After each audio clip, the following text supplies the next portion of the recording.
جو صرف نماز جمعہ پڑھتا ہے اور پھر بھی بے فکر ہے، کتنے سکون سے سوتا ہے، چائے پیتا ہے، کھانا کھاتا ہے، کھیلتا ہے، ہر کام کرتا ہے، لیکن صرف 7ویں دن جمعے والے دن ٹوپی سر پر رکھ کر مسجد میں آ جاتا ہے، جیسے صرف نماز ہی جمعے کی فرض ہے، باقی نماز فرض ہی نہیں ہے۔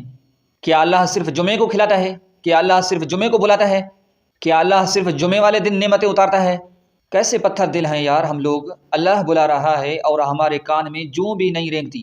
کیسے بے وقوف لوگ ہیں ہم، سارا دن کامیابی کی تلاش میں رہتے ہیں اور اللہ کامیابی کی ندا دیتا ہے، حی علی الفلاح، آؤ کامیابی کی طرف، کوئی پرواہ نہیں، کان تک نہیں دھرتے۔ ہم تو اس حد تک بے حس ہو چکے ہیں، موبائل کھو جائے دکھ ہوتا ہے، میچ ہار جائیں دکھ ہوتا ہے، نماز چھوٹ جائے تو کوئی دکھ نہیں۔ اللہ پاک سے دعا ہے کہ اللہ پاک ہم سب مسلمانوں کو 5 وقت باجماعت نماز پڑھنے کی توفیق عطا فرمائے، آمین یا رب العالمین۔